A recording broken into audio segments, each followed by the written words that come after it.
folks. Welcome to another episode of Snowy's Camping Show. As usual, I keep thinking of a new intro.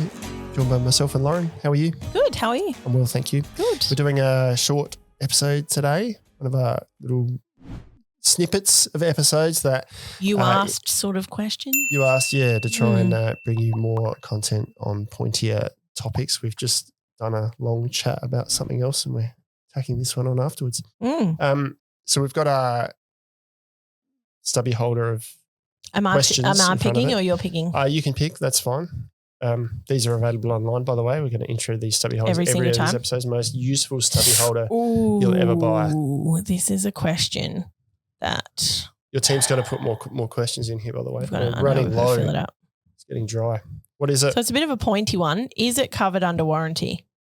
Oh, that's a good one. We have actually done an episode on warranty, I think, but a long time ago. Do you know the confusion here lies around the words lifetime warranty? Because I think that's easily perceived as it's warranted for a lifetime. Yeah. But yeah, and I think also potentially it's confusion about what is a manufacturing fault or a quality control issue and what is reasonable wear and tear. And sort of, I guess, fair use. I mean, these are all words like reasonable fair wear and tear, like fair use, blah, blah, blah. But if you're camping and you've set up a tent and it's windy as heck and you've just got your tent up and you're in the middle of a field and over the course of the night your tent frame buckles, it's not a manufacturing fault. No, it's like as much as it use. Sucks, it's not a manufacturing fault because the same person with the same tent could have camped for 6 years in different environmental conditions. So it's one of those things where it's you sort of, as with everything, when you're buying a product, being aware of what its limitations are and how to get the most out of it, I think that's the catch. Yep. So to sort of clarify that a bit, generally a lot of warranties will have a time frame attached to it. Some warranties have very specific inclusions and exclusions, like certain fridges I know will cover certain compressor parts like in a different warranty than yeah. others. So you do need to read into it. But quite often with a basic product, let's take this stubby holder, for example, we might put a 1 year lifetime warranty on that. So 1 year is a little bit flexible, I suppose, because if someone brought this back to us in 13 months and something had fallen apart that was clearly a manufacturing fault, there's a good chance we'd look at it and go, a reasonable person's going to look at that and think, well, it's in really good condition. It's been looked after. Probably okay to replace that under warranty. You would hope most people would. I couldn't guarantee that would happen, but that's generally how we try to look at things. It's not a hard fast. You're a day past and it's a manufacturing fault. Yeah. You're gone. We'll be reasonable about it. Now, lifetime is a confusing thing. Now, lifetime of this could be 5 minutes. If I buy this, go and put it on the road outside and a truck runs over it, that's the end of its lifetime. It's not covered under warranty because a truck ran over it. Even though it's got a 1 year or a lifetime warranty, its lifetime is 5 minutes.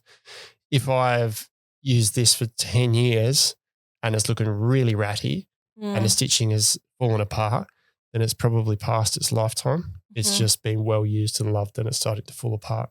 Doesn't mean that that is covered for the entirety of its actual existence on the earth. Yeah. Which some people, I think, look at it and go, well, I've got a lifetime warranty, so it should be covered. Yeah. And the other confusion is, as you mentioned, the difference between what is actually, is it a fault with the manufacturing or is it something that's happened in use? Not necessarily someone's done something wrong, because sometimes things happen, weather happens, things get damaged. It needs repair. It's not a warranty. It needs repair. Yeah. It's like your car, you have a crash, it's not covered under warranty. You got insurance on it, you repair it, you keep driving it. Yeah, so you have a car and it hails and your car's damaged, it's not covered under warranty. No. Like that's sometimes part of the. I think I've seen brands like what is it? I think Marmot from New Zealand, they have a reasonable lifetime. Yep. So they talk about what is the reasonable lifetime of the product. And I know some other brands we've dealt with claims where a person's come and it's had, 14 months on it and it's fallen apart and it is trashed. Like they've absolutely hammered it. They've potentially not even really, they've hammered it, but they've not coupled hammering it with good gear maintenance and things like that. Something that happens and it's just like, no way. But then exactly the same product, a customer potentially has come back. I've seen, with the hiking poles are an example that I've seen. A customer's come 5 years down the track.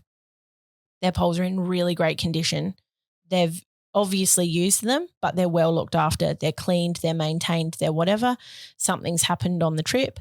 Might potentially be the same sort of issue, but you can tell that one is down to something's gone wrong with the quality of that particular product, whereas it's not in the first one. And I think everybody wants to have that buyer confidence when they buy a product, but I think you also at the same time have to look at it from a manufacturing brand's perspective, in the sense that if they are going to approve everything that goes wrong with a product, then they're not going to be in business. And the reality is they can only cover things that are manufacturing faults or quality faults. And if your product is in a state where it's impossible to ascertain the cause of that, then it's going to be on the side of not warranty. Yep. But we should throw in a little recommendation on how to manage a warranty, especially coming to Snowies. Nicole's our warranty person at the moment. She deals with these things all day, every day. Yeah. Tough job because usually a lot of the time it goes well, but then warranties are often a real friction point for people and difficult to deal with. Yeah. Because she has to deliver bad news all the time that, sorry, it's not under warranty.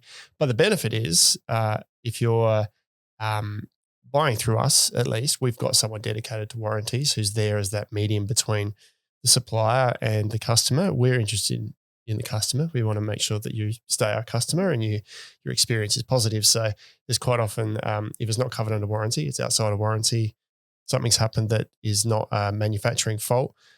Might be a conversation around, look, we can't give you a new one, but we can help you out with these things to fix it. So yeah, and I think that is always the balance when you're dealing with warranties and things like that, is that it's how to make sure somebody is getting a good experience, even if it might not be the outcome that they want.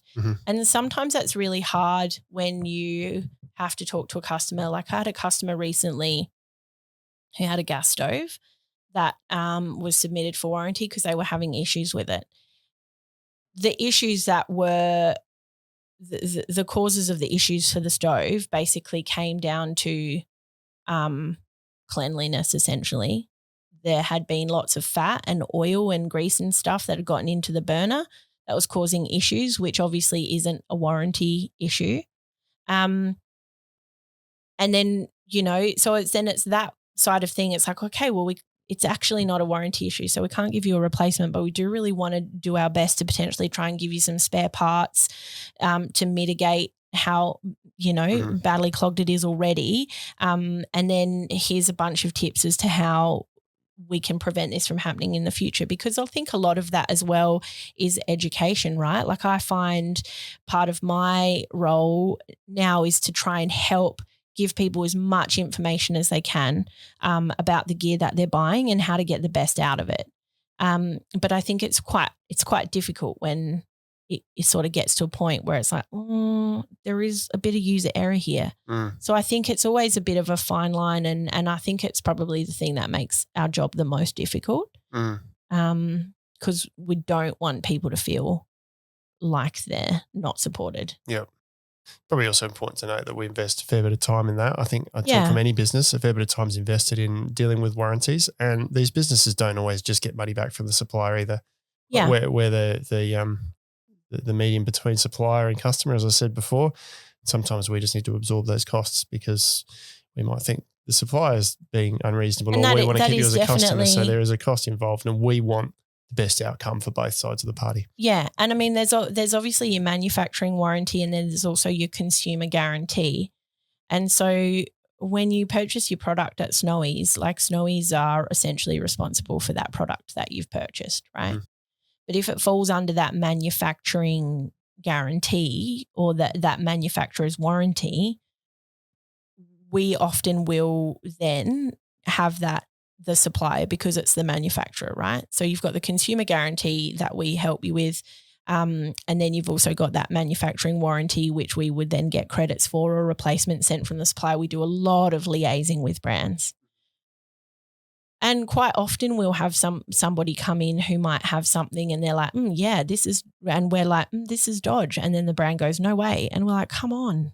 Like you can't be saying no way. That's not cool. Yep. And then in that situation, that's when we would wear the cost, because we're not going to let that customer walk away with that assessment solely from the brand. So I think it's not an easy process.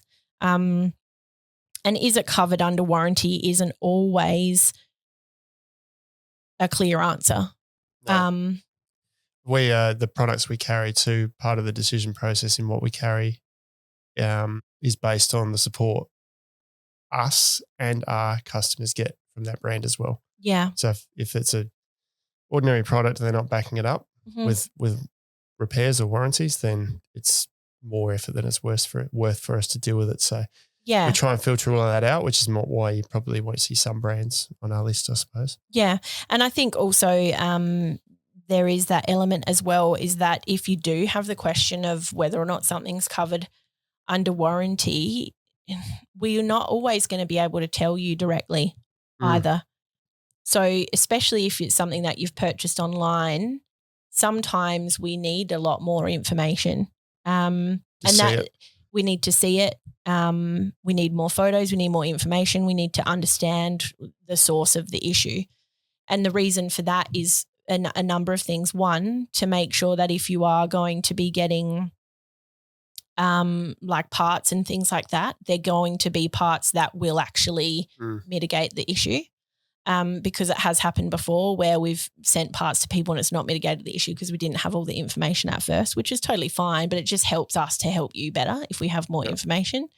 And the other thing is ascertaining the fault allows us to keep better record and allows manufacturing brands to keep better records, so they have a clear idea of what faults are occurring with their products, and then they can string together things like batch issues or whatever. So it sometimes I think when you go into a warranty process, there may be a feeling that you have as a consumer that you've got to fight for it. It's not necessarily the case, and the steps to go through that process might seem convoluted, but they are designed for us, at least as a business, to give you the best experience that we can. We don't want to make it complex because it takes our time. No. There's other things we'd rather be spending time on than warranty issues, but it's part of products that we sell. There's warranties. And definitely it comes with that as well, as I've mentioned before, that education of how to get the best out of your tent, how to, we've got podcasts on, one of our most popular ones is wind and rain when you're camping and condensation issues as well, which is a huge one that we get of people contacting us because shelters or tents are leaking, and 99% of the time it's actually condensation because I don't think people realize until they experience it that you can get liters of water from condensation, like sheets coming off the inside of your tent. And so that's that's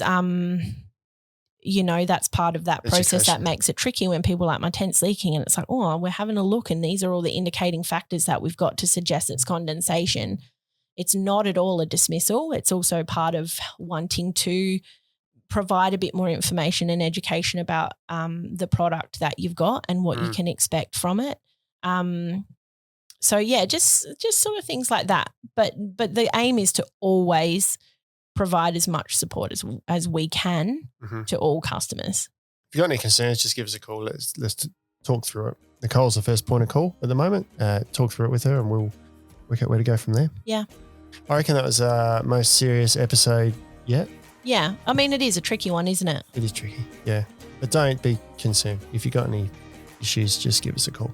We'll work it out. Thanks, guys. Thanks for watching. We'll see you next time on the Snowy's Camping Show.